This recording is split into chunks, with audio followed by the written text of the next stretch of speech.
सकल कर्म no video क्षय करी 90 डिग्री बदलावजो। पाम्या स्वयं स्वभाव सर्वज्ञानी परमात्मने नमो करी बहुभाव। પૂજ્યપાદ સ્વામી રચિત ઇષ્ટોપદેશ નામનો ગ્રંથ,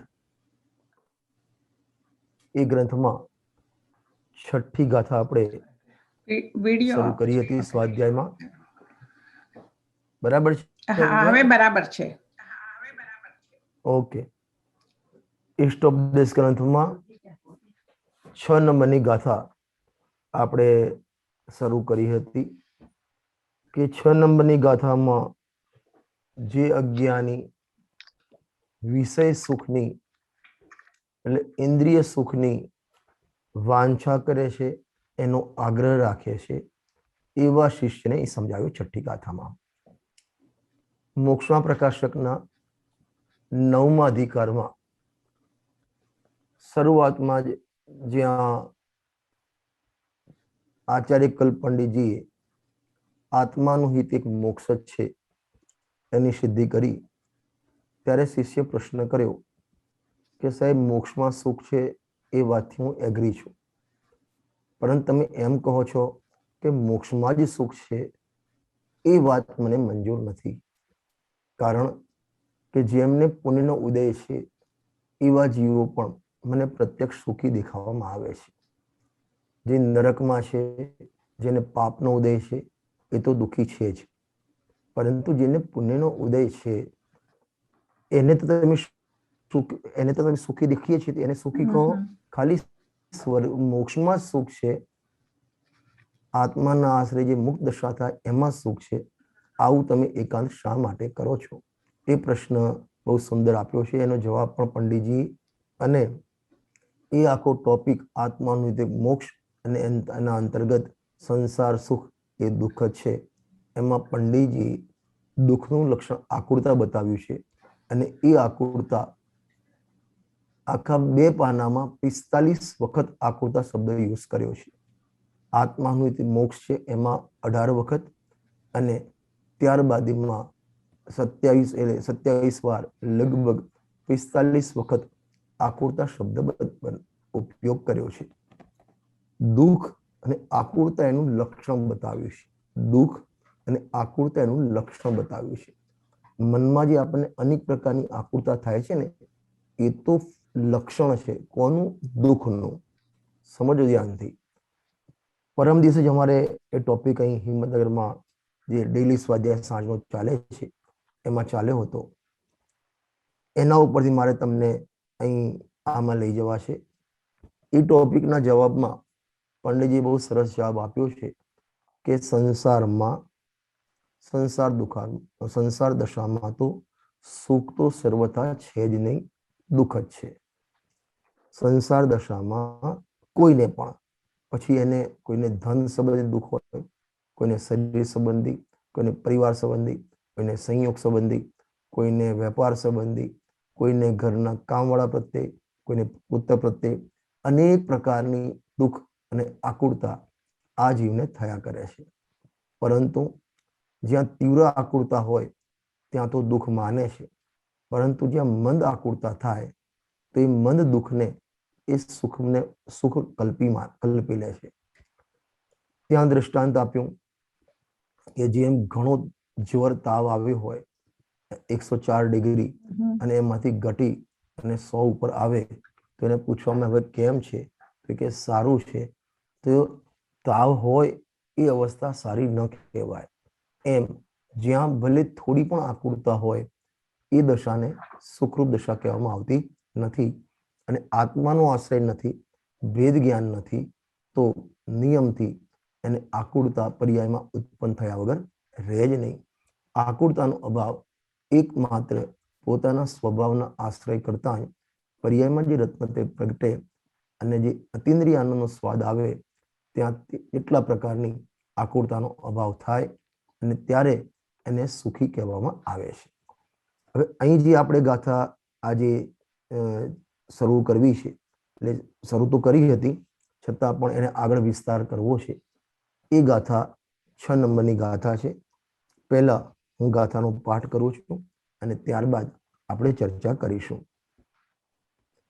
વાસના માત્રમ વૈત્વત સુખમ દુઃખમ ચ દેહિનામ તથા વ્યુદ્વૈજયત્યતે ભોગા રોગા ઇવાપદે સુખ દુઃખ સંસારીના વાસના જન્ય તુમાન આપદમાં દુઃખ કારતે ભોગો રોગ સમાન.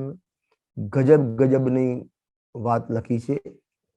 ભોગો રોગ સમાન.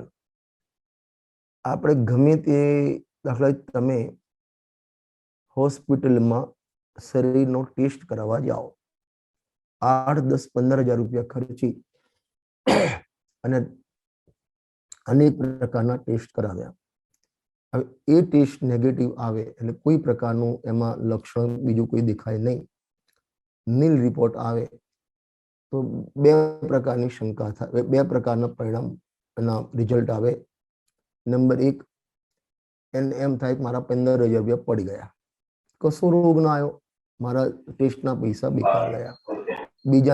બીજાને એમ થાય કે ચલો 15,000 ભલે ખર્ચો થયો પણ આપણે શરીર તો નિરોગી આવ્યું ને. સમજ ધ્યાનથી, 2 ઓપ્શન આપું છું તમને. એક એમ કે છે મારા 15,000 પડી ગયા, કોઈ રોગ આવ્યો નહીં, અને બીજો ખુશ થાય છે કે ભલે 15,000 ગયા પણ શરીર તો નિરોગી છે ને. બેમાંથી સાચો કયો?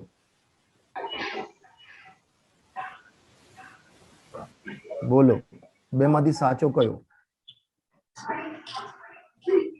બંને ખોટા. બંને ખોટા. બોલો, બંનેમાંથી સાચો કયો? કોઈ નહીં. બંને ખોટા છે. હવે કેમ ખોટા છે? બરાબર, પણ કેમ ખોટા છે? પહેલા તો એનો જે રિપોર્ટ આવ્યો કે શરીરમાં કોઈ રોગ નથી, તો એને સર્વજ્ઞ ભગવાને ખોટા ઠરાવ્યા. કારણ કે સર્વજ્ઞ ભગવાને અષ્ટપાવડીમાં કુંકુંદ આચાર્યદેવ લખે છે કે શરીરના એક તત્વમાં 96 રોગ છે. ટોટલ આખી બોડીમાં, દરેકની બોડીમાં 5,68,00,000 ને સમથિંગ રોગ છે, દરેકની બોડીમાં. હવે બોડી રોગી અને રિપોર્ટ આવ્યો નિરોગી, માટે ખોટો છે, એક વાત. અને બીજું, એને એમ માન્યું કે હું નિરોગી છું, છે શરીર રોગી, માન્યો પોતાને રોગી અથવા પોતાને નિરોગી, એટલે એમાં શરીર અને આત્માની એને શું કરી? એકતા કરી. અને એની શરીરમાં જ્યાં એકતા પણ કર્યું ત્યાં જ શરીરના સુખે સુખી, શરીરના દુઃખે દુઃખી, સંયોગ ઈશ મળ્યા તો સુખી, અનિષ્ટ મળે તો દુઃખી. મૂળ ત્યાં જે એની જે ગાંઠ છે, શરીર સાથે એકતા કરી એટલે બધું જ એની આગળ લાડ લંબાય છે. અને એટલા માટે જ 12 ભાવનામાં ત્યાં લખ્યું, જહાં દેહ અપની નહીં તહાં ન અપના કોઈ. જ્યાં શરીર જ મારું નથી, અરે કારમાણ શરીર પણ મારું નથી, આ ઔદારિક શરીર પણ મારું નથી, અને જે પર્યાયમાં થવાના જે વૈભાવિક ભાવ, એ વૈભાવિક શરીર પણ એ મારું નથી. મારું શરીર તો જ્ઞાન શરીરે ત્રિવિધ કર્મલ વર્જિત જીત સિદ્ધ મહંતા. જેમ સિદ્ધ ભગવાન એકલા જ્ઞાન શરીર છે, એ મારો ભગવાન આત્મા પણ એકલો નિરો જ્ઞાન સ્વરૂપ છે, જ્ઞાનમય શરીર વાળો છે. હવે આ જ એને ખ્યાલ નથી અને બહારના શરીરને પોતાનું માને, અને ત્યાં એની કલ્પનામાં, વાસનામાં એને સુખ દુઃખની કલ્પનાઓ થાય છે. એટલે લખ્યું સુખ દુઃખ સંસારીના વાસના જન્ય તુમાન. વાસના એટલે કલ્પના, અહીં વાસના શબ્દ કલ્પનામાં છે, કલ્પના માટે, એટલે એને કાલ્પનિક સુખ દુઃખ માન્યું છે. ગુરુદેવની ભાષામાં જો કહું ને તો જેમ પેલું કડવું કરિયાતું આવે, તમે ગુજરાતી છો એટલે ખબર તો હશે જ કરિયાતું કોને કહેવાય. તો કડવું કરિયાતું આવે અને ગુરુદેવજી ફરમાવે છે, એક કાચની બોટલમાં અથવા સ્ટીલના ડબ્બામાં કડવું કરિયાતું ભર્યું હોય અને ઉપર સાકરનું લેબલ મારે તો અંદરનો માલ કંઈક ગળ્યો અથવા સાકર થઈ જવાની નથી. એમ આજે તારા જેટલા પણ 12મા સુખ દુઃખની કલ્પના છે, વાસના જન્ય, એ બધું દુઃખ જ છે. અને એના માટે મોક્ષના પ્રકાશકમાં 9મા અધિકારનો બીજા નંબરનો ટોપિક છે સંસાર દુઃખ. સંસાર સુખ એ દુઃખદ છે, સંસાર સુખ એ દુઃખદ છે. અને પ્રવચન સારજીની 63 ગાથાથી 68 ગાથા, પ્રવચન સારજીની 76 નંબરની ગાથા, આ બધી ગાથાઓમાં એ ઇન્દ્રિય સુખને નિતાંત દુઃખ છે, નિતાંત દુઃખ છે એની અનેક પ્રકારથી ત્યાં ચર્ચા કરેલી છે. તો હતું દુઃખ એટલે અલ્પાકુળતા, અને એના ઉપર મોહ રાજાએ સ્ટેમ્પ માર્યો સુખનો. આદરણીય લાલચંદભાઈ એક વાત બહુ સરસ કરતા હતા કે જેમ ઇન્દ્રિય જ્ઞાન, જે 31 સમયની ગાથામાં જેને ગે કહ્યું, ગે જેથી ઇન્દ્રિયો જ્ઞાન સ્વભાવે અધિક જાણે આત્મને નિશ્ચય સ્થિત સાધુ વાખે જીતેન્દ્રિય તેને. અને એની ટીકામાં અંતિમ પેરેગ્રાફમાં જયચંદજી પંડિત સાહેબે બ્રેકેટ લખ્યું, ગે તો દ્રવ્યેન્દ્રી, વાયુન્દ્રી અને એના વિષયો એ બધાનું નામ ગે છે.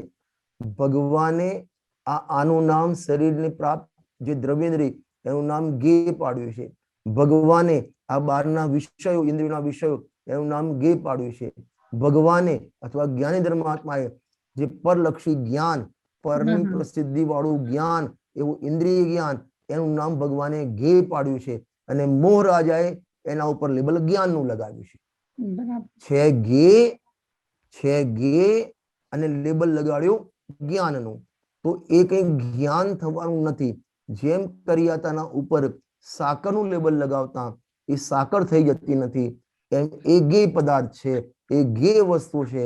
એને તું જ્ઞાન માને તો એ જ્ઞાન થઈ જવાનું નથી. ઇન્દ્રિય જ્ઞાન જ્ઞાન નથી, એ પણ ગે છે. બરાબર? એમ આ તારા જેટલા પણ કલ્પનાના સુખ દુઃખ માનેલા છે 12માં, એ બધા વાસનાજન્ય છે, કાલ્પનિક છે. અને વાસ્તવમાં તો દુઃખ છે, વાસ્તવમાં દુઃખ છે. પણ મોહ રાજાએ હતું દુઃખ અને એના ઉપર સ્ટેમ્પ લગાવી, લેબલ લગાવી દઉં સુખ. અને આપણે તો ગુજરાતી કોઈ પણ મળે તો સૌથી પહેલો પ્રશ્ન પૂછીએ, કેમ છો? શું તમારે અમેરિકામાં શું કે કેમ છો? તો અહીંયા બી ગુજરાતી એમ જ પૂછે પહેલો સવાલ, મજામાં છું, મજામાં છું. બસ મજામાં છું, સુખી છીએ. કેમ છો? મજામાં છીએ.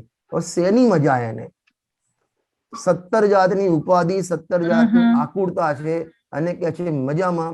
ગુરુદેવશ્રીએ આના જ પ્રવચનમાં, આના પ્રવચન બધા વાંચો, લગભગ 1.5 કલાકનું પ્રવચન છે, એટલે 1.5 પ્રવચન છે આ છઠ્ઠી ગાથા ઉપર.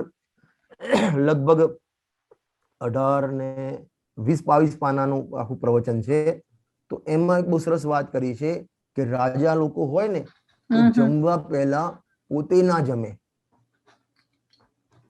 જમે, એ થાળીમાં જે ભોજન આવ્યું હોય એ પહેલા કૂતરાને ખવડાવે. હા, બરાબર.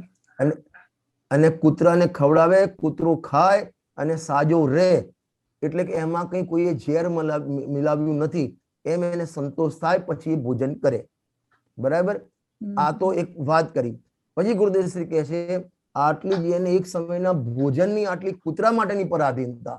કૂતરું આવે પછી ખાય, પછી રાજા ભોજન કરે, અને પાછા રાજા કેવા સુખી, શેના સુખી? જેને એક ભોજન માટે પણ આટલી પરાધીનતા હોય, ભોજન માટે આટલી પરાધીનતા હોય, એ રાજાને, એ વ્યક્તિને સુખી કઈ રીતે કહી શકાય? જે વસ્તુમાં પરાધીનતા છે ત્યાં સુખ નથી. પરાધીન સ્વપ્ને સુખ નાહી ગોસાઈ. શ્રીમદજી કહે છે જ્યાં પરાધીનતા છે ત્યાં સુખ નથી. અરે પ્રવચન સારની 76 નંબરની ગાથા છે, 76, પંચાસી કાયની 29 નંબરની ગાથા છે. બંને વાંચી લેજો. પ્રવચન સાર 76, પંચાસી કાયની 29 નંબરની ગાથામાં ત્યાં ઇન્દ્રિય સુખને અનેક પ્રકારથી દુઃખ ઘોષિત કર્યું છે. શું કીધું? ઇન્દ્રિય સુખ તારું કલ્પના, જે વાસનાજન્ય કલ્પના, એની આપણે છઠ્ઠી ગાથાની જ વાત કરું છું કે સુખ દુઃખ સંસારીના વાસનાજન્ય, એટલે એકલી પોતાના મનમાં કલ્પનામાં પેદાશ કરેલું સુખ દુઃખ છે. બરાબર?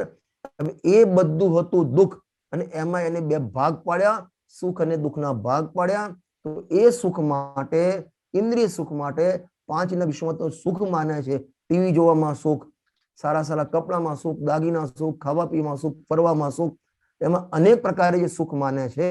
તો ત્યાં ભગવાને આચાર્ય દેવે કહ્યું, કુંદકુંદ આચાર્ય દેવે, પરયુક્ત બાધા સહિત બંધ કારણને વિષમ જે ઇન્દ્રિયોથી લબ્ધ સુખ એ રીતે દુઃખ જ કરે કે જે બારમાં પરાધીનતા હોય, જેમાં પરાધીનતા હોય એ સુખ નહીં.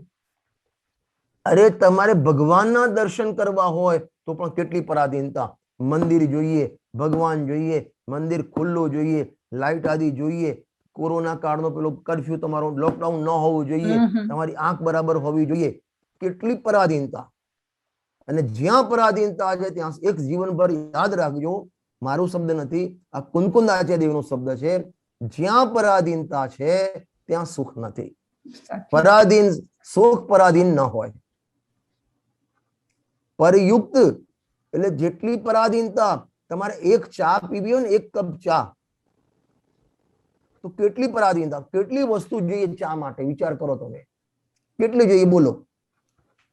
ચાની પત્તી જોઈએ, દૂધ જોઈએ, પાણી જોઈએ, સાકર જોઈએ, ચાનો મસાલો જોઈએ, તપેલી જોઈએ, સાણસી જોઈએ, ગેસ જોઈએ, કપ રકાબી જોઈએ, બનાવનાર વ્યક્તિ જોઈએ. એક અડધો કપ ચા પીવા માટે 10-15 વસ્તુની પરાધીનતા છે તમારે. એક અડધી રોટલી ખાવી હોય તો એ રોટલીમાં ઘઉં જોઈએ, ઘઉંને પીસવાની ચક્કી જોઈએ, આટો જોઈએ. તમે તો જો કે બધા તૈયાર આટા ખાતા હશો, હા, ખરેખર ન ખવાય. તો એ ચક્કી જોઈએ ઘરમાં, અને એની આટો અને લાઈટ જોઈએ. પછી તમારે કથરોટ જોઈએ, કણક બનાવનારી જોઈએ, આદની વેલણ જોઈએ, તવી જોઈએ, ગેસ જોઈએ, માચીસ જોઈએ, લાઇટર જોઈએ. એક અડધી રોટલી માટે કેટલી પરાધીનતા. આ તમે નાની વસ્તુ બનાવો, તમે વિચારજો, તમે જેમાં સુખ માનો છો એમાં કેટલી પરાધીનતા છે. અને જ્યાં પરાધીનતા છે ત્યાં સુખ હોય નહીં. જ્યાં પરાધીનતા હોય. અરે આ પ્રવચન સાંભળવામાં પણ પરાધીનતા, મારે પ્રવચન કરવામાં પણ પરાધીનતા. ગુરુદેવ સીડી સાંભળવી હોય તો પણ પરાધીનતા. સીડી કેસેટ જોઈએ, એમાં ઇન્ટરનેટ જોઈએ, મોબાઈલ જોઈએ, કાન બરાબર જોઈએ, કેટલી પરાધીનતા. મારે એક શબ્દ વાંચો ચશ્મા જોઈએ, લાઈટ જોઈએ, સામે વાંચવા માટે બુક જોઈએ, કેટલી પરાધીનતા. અને એની સામે આત્માનો અનુભવ કરવો હોય, અતિન્દ્રિય સુખનું વેદન કરવું હોય તો કેટલી પરાધીનતા. વિચાર કરી લો તમારે. ત્યાં કોઈ પ્રકારની પરાધીનતા નથી, માટે એ સાચું સુખ છે. જ્યાં સ્વાધીનતા ત્યાં સુખ, જ્યાં પરાધીનતા ત્યાં દુઃખ. આ જીવનભર મંત્ર યાદ રાખજો. શું કીધું, રિપીટ કરશો કોઈ? જ્યાં પરાધીનતા ત્યાં સુખ, અને જ્યાં પરાધીનતા નથી ત્યાં સુખ. સ્વાધીનતા, જ્યાં પરાધીનતા ત્યાં દુઃખ, જ્યાં સ્વાધીનતા ત્યાં સુખ. લગાવી દો બધામાં. અરે તમારે વર્તમાન જ્ઞાનમાં અત્યારે હું જે બોલું છું એ સાંભળવા માટે જ્ઞાનનો ક્ષયોપશમ જોઈએ. એ જ્ઞાનના ક્ષયોપશમને પણ કર્મના ક્ષયોપશમની પરાધીનતા છે. થાય છે જ્ઞાન પોતાથી, પણ પરાધીનતા છે. જ્યાં પરાધીનતા ત્યાં સુખ નહીં.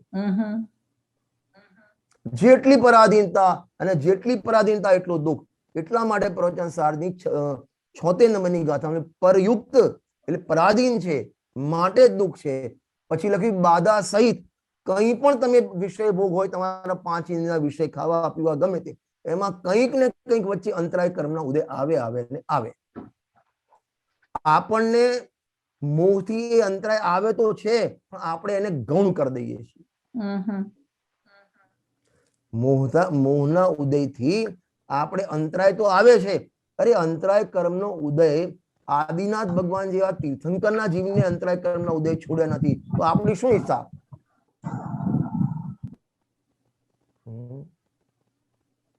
કેટલા અંતરાય પડે. આ ચાલુ પ્રવચન લાઈટ જાય, અંતરાય.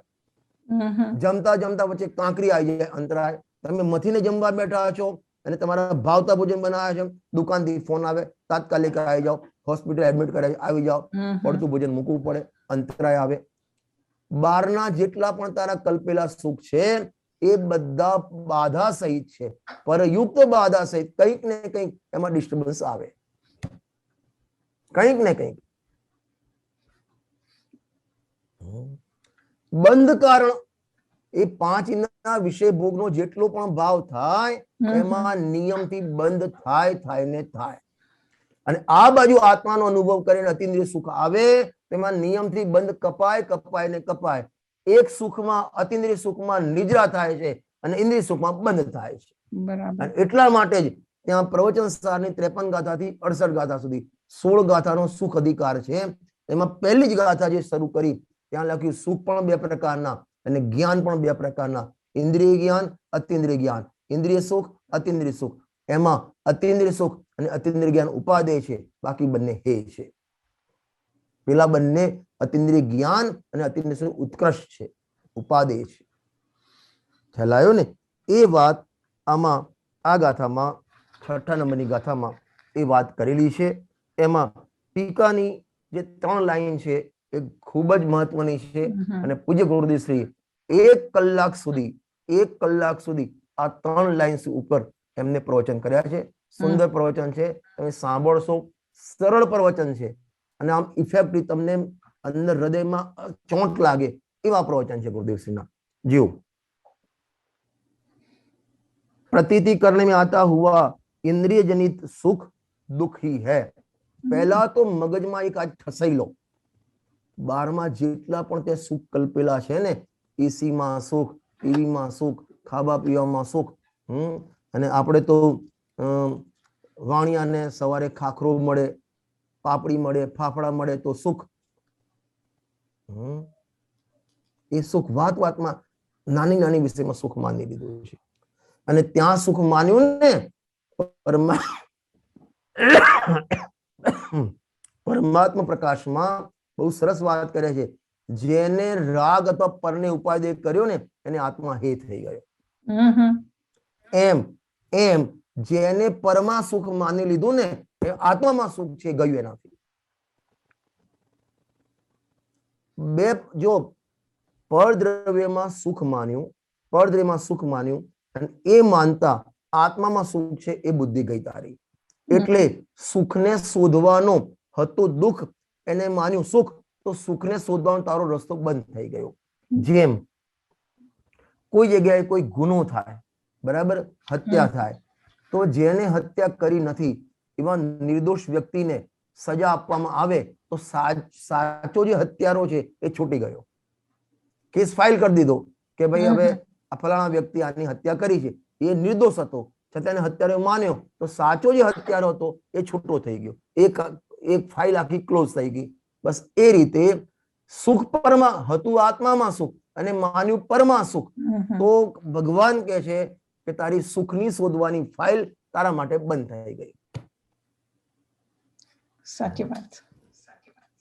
પ્રતીતિ इंद्रिय जनित सुख दुखी है. सारा भोजन, सारा कपड़ा, सारा दागीना, राज रचेલું, ઘર વખરી, આ બધામાં તે સુખ માન્યું છે. અનેક જગ્યાએ સુખની કલ્પના કરી છે. અને ખરેખર તો કહું, તમારે ત્યાં તો માગનારા ભિખારીઓ નહીં આવતા હોય. અમારે તો અહીં ઘરની બહાર ને દુકાને ભિખારી આવે, માગવા આવે કે ભાઈ કઈ રોટલા વધ્યા હોય તો આપો, શાક, કઈ ભોજન જે તમારે વધ્યું હોય આપો. દુકાને 2 રૂપિયા ઉઘરાવા આવે. અમારે એને માગણ અથવા ભિખારી, માગવા વાળો કહેવામાં આવે. બેગર્સ તમારામાં ઇંગ્લિશમાં જે જ કહેતા હોય, તમારે ત્યાં અમેરિકામાં શું કહે ને? બેગર્સ. હા, બરાબર. હવે એ તમારા ઘર આગળ જે કટોરો લઈને આવ્યો છે એ ભીખ માંગવા વાળો હલકો વ્યક્તિ કહેવાય. હવે તું 24 કલાક પરમાં સુખની કટોરો લઈને ઉભો રહ્યો છે, ટીવી આગળ કટોરો લઈને ઉભો રહ્યો છે, ચા આગળ કટોરો લઈને ઉભો રહ્યો, ભોજન આગળ કટોરો લઈને ઉભો રહ્યો. બધી જગ્યાએ તારામાં ને માંગવા વાળામાં કોઈ ફરક નથી. અને ગુરુદેવસિંહના પ્રવચનમાં આવે છે, અને એમને ત્યાં ભાવનગરના રાજા કૃષ્ણકુમાર રાજા એમને કીધું હતું, પ્રવચનમાં આવ્યા હતા કૃષ્ણકુમાર રાજા ભાવનગર વાળા સાંભળવા. એ વખતે ગુરુદેવે કીધું, હે રાજન, રૂપિયો માગે, 2 રૂપિયો માગે એને માગણ કહેવાય, 100 માગે એને મોટો માગણ, અને તમે લાખ માગો તો મહા માગણ. બરાબર. તો આપણે વિચાર કરવો, આખો 24 કલાક આપણી માગણ વૃત્તિ 12માં છે કે નથી? અને એ માગણ વૃત્તિ ત્યાં કેમ થઈ એનું મૂળ કારણ છે સુખ અને જ્ઞાન મારા આત્મામાં છે. જે કંઈ આવશે એ મારા આત્મામાંથી આવશે એ ખ્યાલ નથી, ત્યાંથી ચ્યુત થઈ ગયો. એટલે પરમા સુખની કલ્પના કરે છે. વાસનાજન્ય ગજબનો શબ્દ વાપર્યો છે. સુખ દુઃખ સંસારીના વાસનાજન્ય તું માન કે આ બધી કેવળ મારી કલ્પની કપોલ કલ્પના છે. હું હિપ્નોટાઇઝ થઈ ગયો છું, મોહથી હું વ્યાવૃત થઈ ગયો છું, માટે મને આ બધામાં સુખ નહીં હોવા છતાં પણ મને સુખની કલ્પના થાય છે, સુખનો ભાસ થાય છે.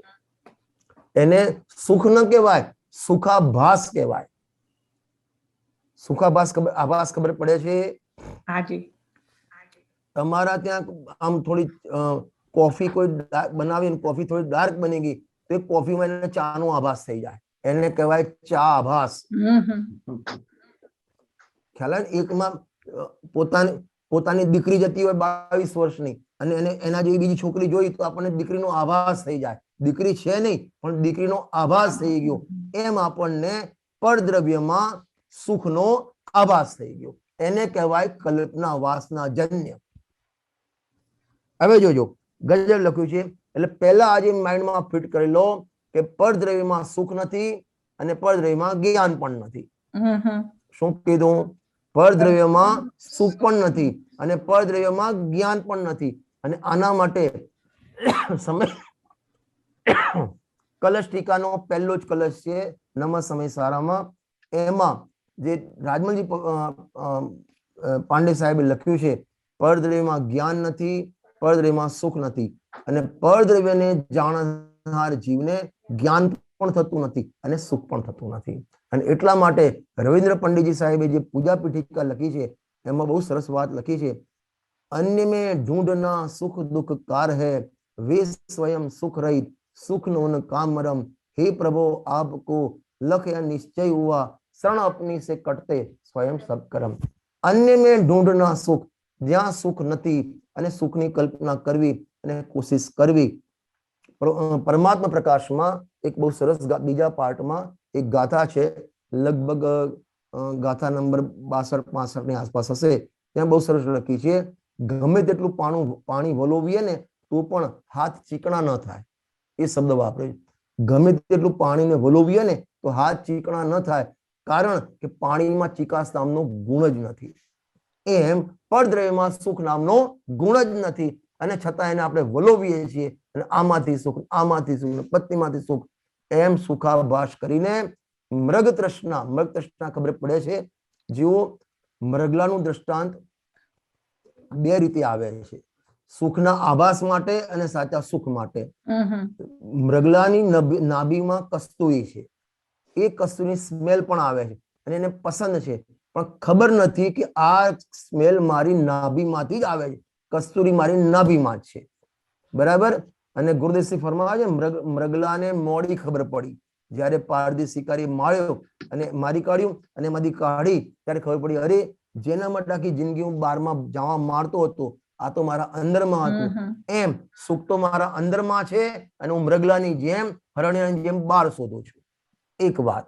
બીજું હરણનું દ્રષ્ટાંત આવે છે આ મૃગ તૃષ્ણા, કે બારમાં ખારી જમીન હોય અથવા ડામરનો રોડ હોય અને બપોરે 12-2 વાગ્યાની ગરમીના તડકો પડતો હોય તો એ સૂર્યના કિરણથી એ ખારી જમીનમાં જે નમકનો ભાગ છે, મીઠાનો ભાગ, એ આમ ચમકે અને દૂરથી ચમકે એટલે એને જેને પાણીનું ખાબોચિયું ભરેલું હોય એવો એને ભાસ થાય. કોને?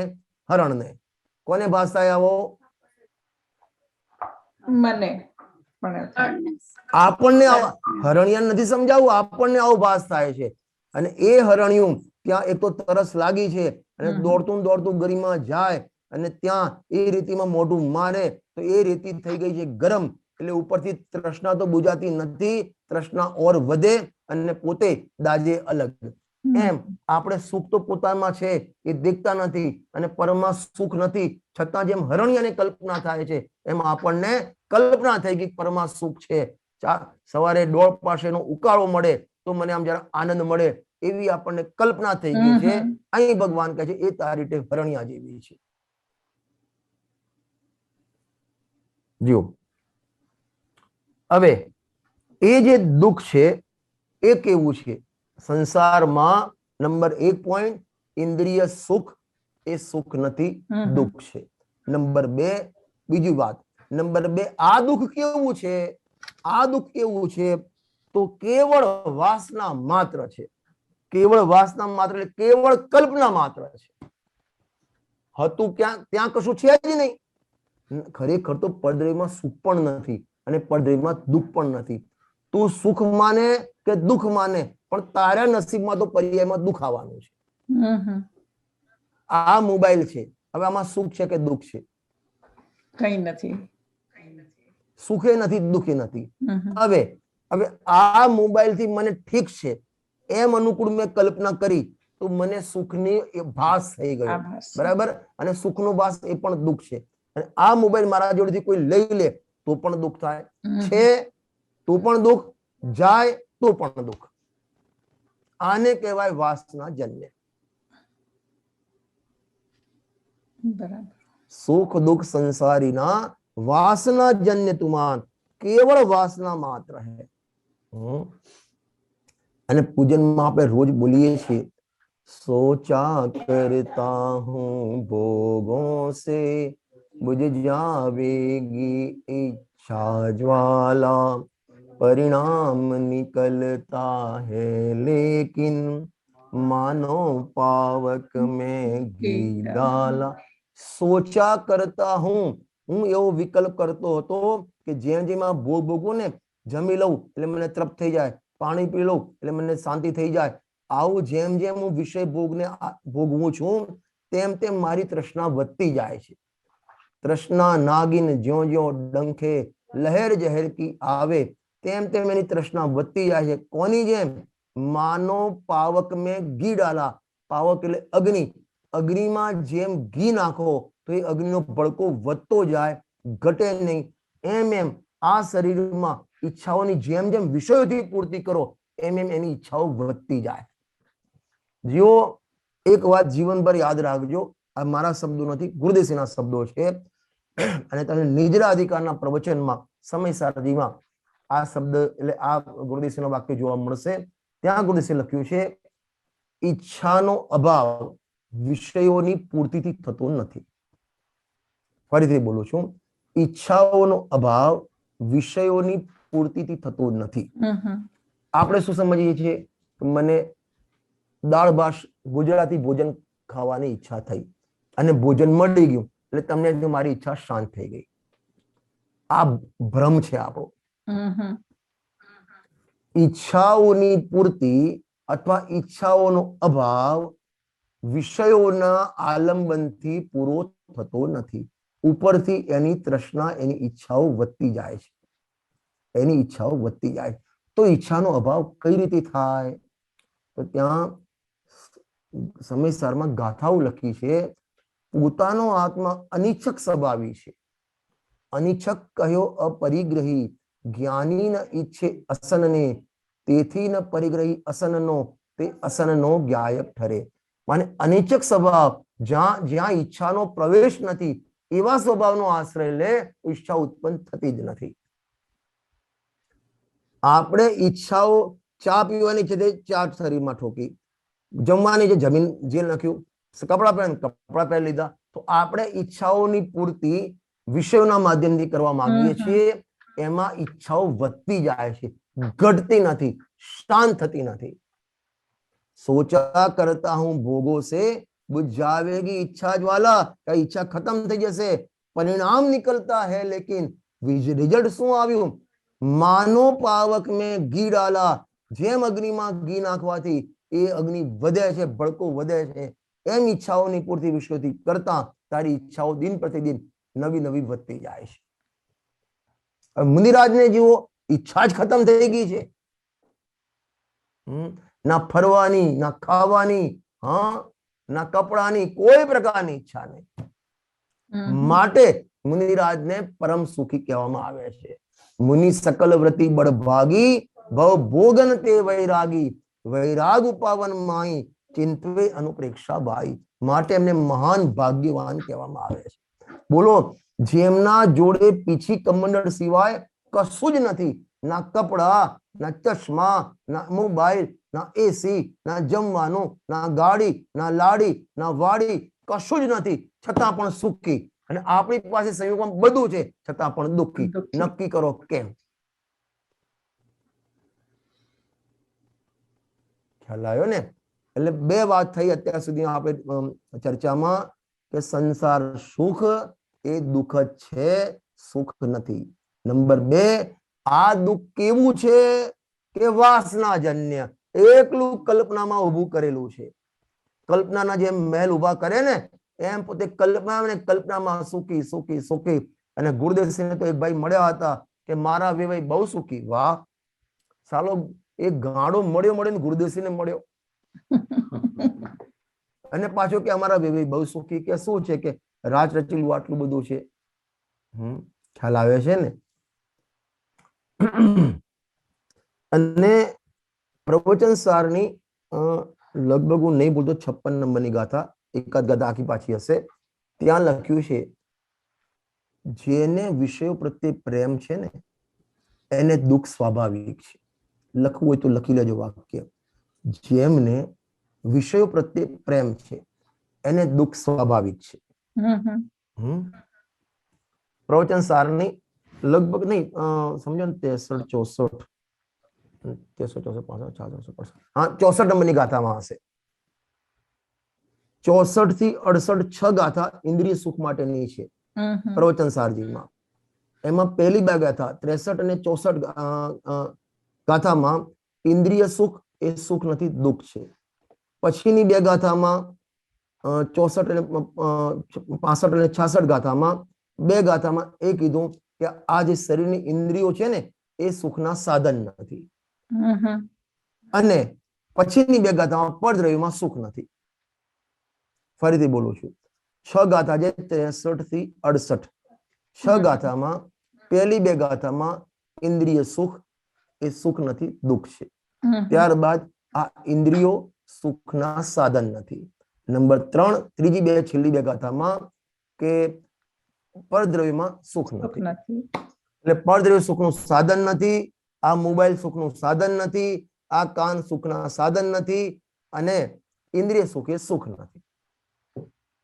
હવે ત્યાં લખ્યું કે જેને વિષયોમાં પ્રેમ છે તેને દુઃખ સ્વાભાવિક છે.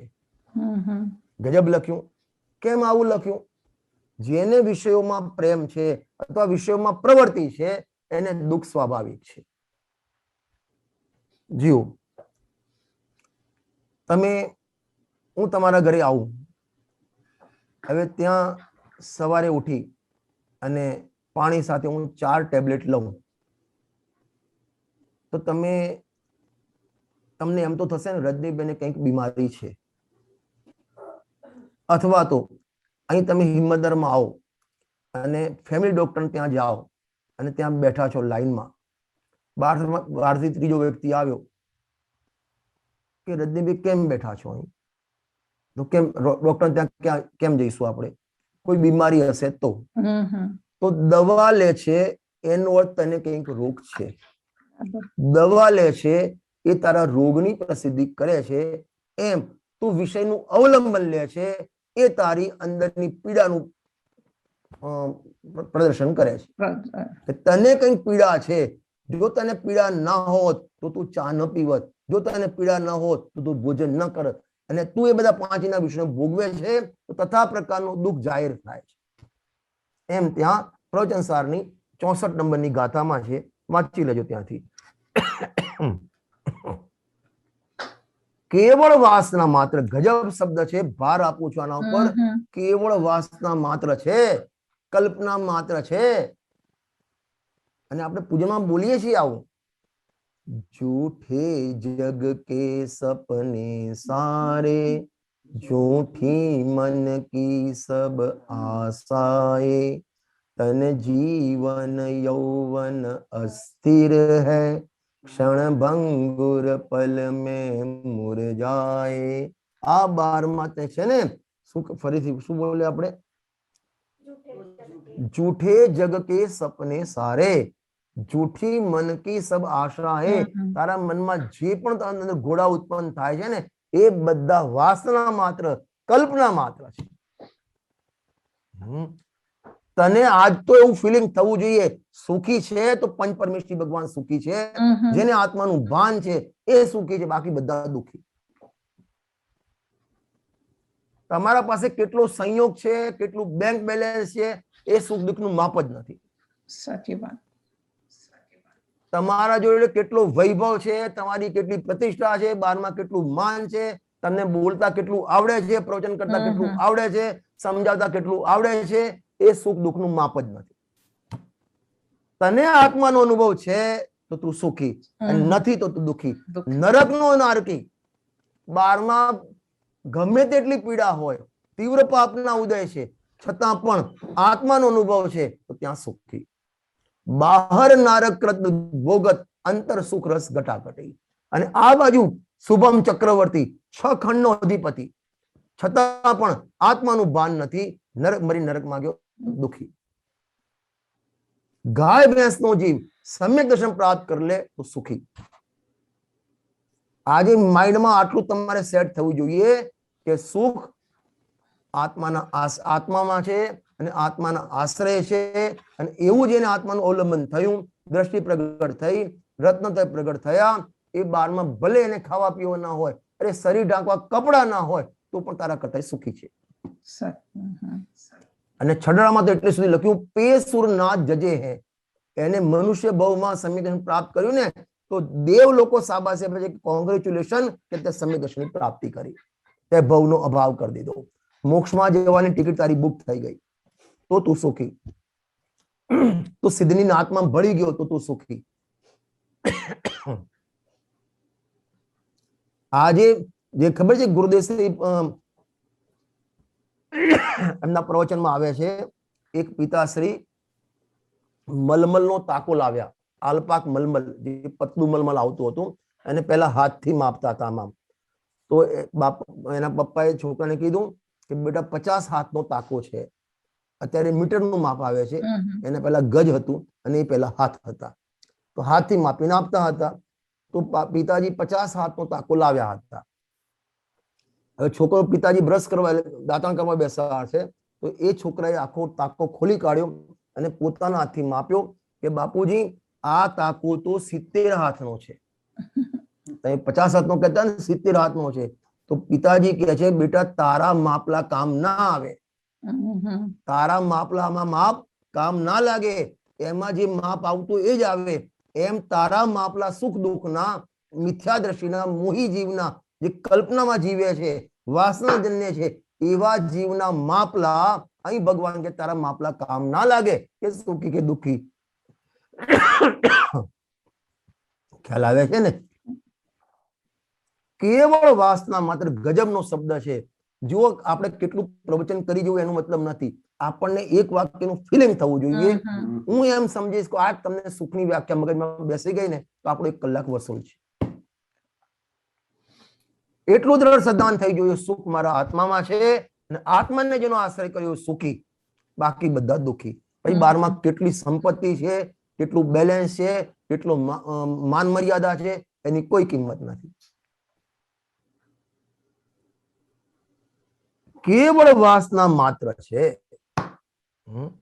એના પછીનો આગળ જે ટોપિક છે કે બાહ્યમાં જેટલા પદાર્થ છે, શરીર આદિ કે સંયોગ આદિ, એ ખરેખર ઉપકારક પણ નથી અને અપકારક પણ નથી. એની ચર્ચા આપણે આવતા પીરિયડમાં લઈશું. બાહ્યમાં જેટલા પદાર્થ છે, શરીર છે, કર્મ છે, સંયોગ છે, પરિવાર છે, તમારું રાજ રચેલું છે, એ સુખકારક પણ નથી, દુઃખકારક પણ નથી, ઉપકારક પણ નથી, અપકારક પણ નથી. આ જીવ એમાં ઈષ્ટ અનિષ્ટની કલ્પના કરે છે. એ તો ગે માત્ર છે.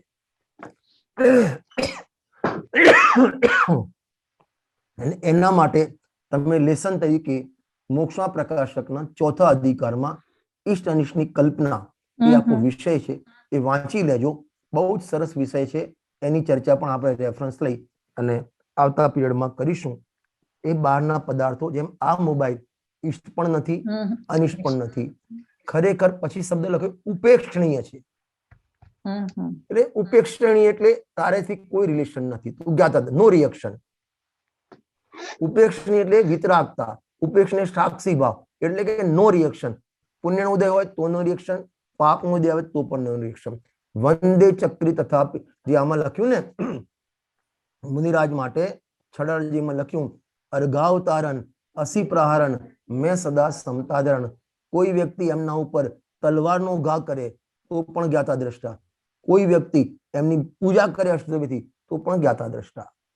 એ શ્રેણિક મહારાજાએ યશોધર મુનિરાજના ગળામાં સર્પ નાખ્યો અને પછી જયારે ચેલના રાણીએ સર્પનો ઉપદ્રવ દૂર કર્યો, એ બંનેમાં જયારે મુનિરાજ ધ્યાનમાંથી બહાર આવ્યા તો બંનેને સદ્ધર્મ વ્રસ્તી, એકના ચેલના પ્રત્યે રાગ નહીં અને પેલા પ્રત્યે દ્વેષ નહીં, એવી જે ઉપેક્ષણીય ભાવ, જ્ઞાતા દ્રષ્ટા ભાવ એ પ્રગટ થઈ જાય તો બસ તમારું કામ થઈ જાય. એની વિશેષ ચર્ચા આપણે નેક્સ્ટ પીરિયડમાં કરીશું. બહુ સરસ. સુખ ક્યાં માનીએ છીએ ને દુઃખ ક્યાં માનીએ છીએ એની ભ્રાંતિની જ ખબર ના હોય તો પછી ઉપાય કેવી રીતે કરે. અને મે બી છઠ્ઠી ગાથા થઈ જાય પછી ક્રિયા પરિણામ અભિપ્રાય ને વાસના એના પર થોડું લેશો તો બહુ સારું પડે. આમાં જ લઈ લઈશું. આવી જશે. કારણ કે એમાં જ વધારે ભૂલ થયા કરે છે એટલે. હા લઈ લઈશું. બહુ સરસ.